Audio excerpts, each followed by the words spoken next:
So hi guys, it's your boy, it's me, Tito Kai, and I'm here to bring you a deck profile, I guess. So yeah, let's get to it. I will be giving you my personal build on Chaos Breaker Dragon or the Star Vader deck. Now, a little history, I love Star Vader. Back when Link Joker era, the part where Kai was like so badass, turning everyone into fucking slaves. I was so happy when it was announced that Chaos Breaker was here. I was like, first time it was released in the internet, the picture of Chaos Breaker Dragon, I was like, fucking contact a seller and I will reserve a slot. Like, fuck. That's how much I love these boys. So, here we are. So, we will first be having 4 copies of Chaos Breaker Dragon because it's like the most important. Well, not the most important, but it is one of the only 3 Star Vaders. And I was waiting for this card like for 2 years, I guess. So what it does is basically it locks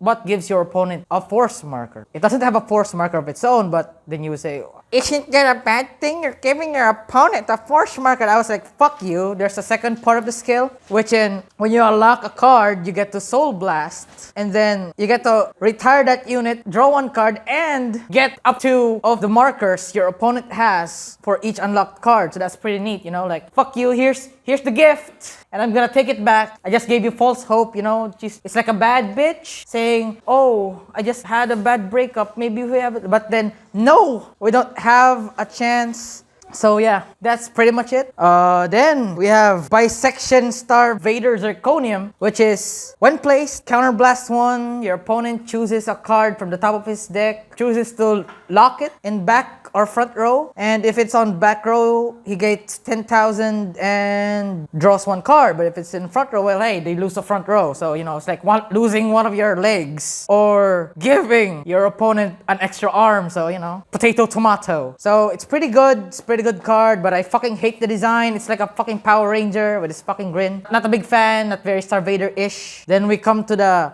Doggy Boy Star Vader Craving Claw. So it's when this attack hits, so it's basically a 2-parter. I get to check the top 5 cards for any Star Vader. So you can search for Zirconium or himself or Chaos Breaker Dragon. Pretty neat card. And when your opponent has a lock card, you can put it into Soul, unlock it, and choose to lock another card. So basically, it helps turbo Chaos Breaker Dragon's skill. So you don't have to wait for your opponent's end turn, which is pretty good since you did give him a force marker. And then we have this bad boy.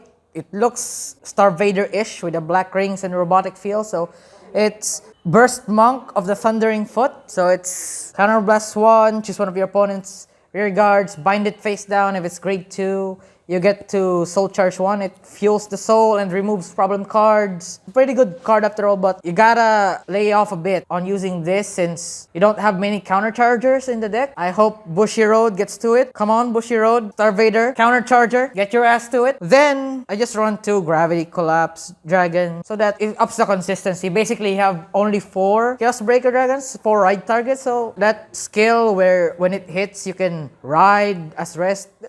It ups the deck's consistency. So, last Crust, Miranel. I run 2 of these. I don't know if I'm gonna remove them, but it's a pretty good card. If your opponent already has a bound card, when it's placed, you can counterblast 1, bind 2 cards. If you can't bind, you can countercharge 1 and soul charge 1. It fuels, it removes, it fuels your soul, it countercharges. What more can you ask for, huh? But then again, there are more better cards. Hopefully. Then there's Crunching Derator Boruol. That's a weird name. So basically it's this fucking centipede that allows me to Omega Lock your ass. You can't even countercharge. Steven actually had a hard time with this since he can't countercharge with his ghosties. So basically that's it. It's a good card. Soul Blast. Pretty heavy cost for Chaos Breaker since Chaos Breaker does use Soul Blast. But oh well. That additional turn where it's locked is pretty good. Then we run Lady Battler of the White Dwarf. Just 3 because I'm a poor boy and I can only afford 3. So it's a generic grade researcher. You all know what it can do. Blah, blah, blah. Check top 5. Discard if you get a grade 3. You know, generic shit. We have 4 Manipulator of the Voids. I cannot stress how much I need to draw my pieces. This will allow me to draw my pieces. It's a on-hit, attack, or boost. When it attacks, or it boosts, it hits. A Vanguard, I can put a card from my hand as lock and draw one card. So yeah, it's a good cycle card. There's this really cool card, Nostrum Dragon. So if my Vanguard is Cyber Dragon, I can retire him, bind one grade 2 or greater, and countercharge. I don't have one because too lazy to find others. But I would rather have 2 so I can consistently have a counter charge. But I think I can still draw into it. But in the grind matches that I do need it, I technically draw into it. So maybe I can go with 2, but who knows? I need to find more. So then there's Manipulator of Gravity Fields, and it's like this very neat card where you can put it in the soul, and if your opponent has 2 or less rear guards, 3 of your units gains 4,000. So it's a pretty cool card. And then we come to the most important part of the deck. I cannot stress how important this is. It's Luminary of Ionization Gunbridge. Of course, you can't play the game if you don't have a starting Vanguard. There we go. Grade 0. It draws you a card when you ride into it. It gives you a quick shield if you're a second turn. Very important card. You cannot play without it. So it's pretty basic. There we go. 4 heals.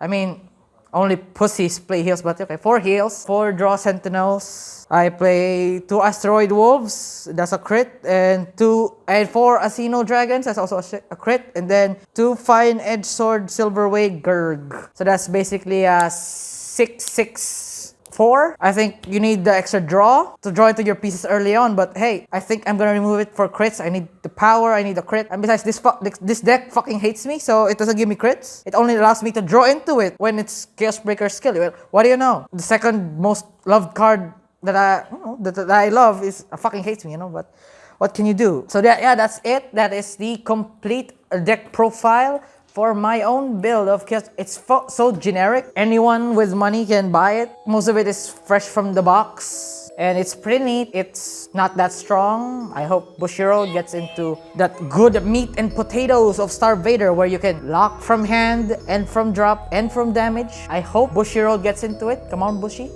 Move your ass. And yeah, see you guys next time.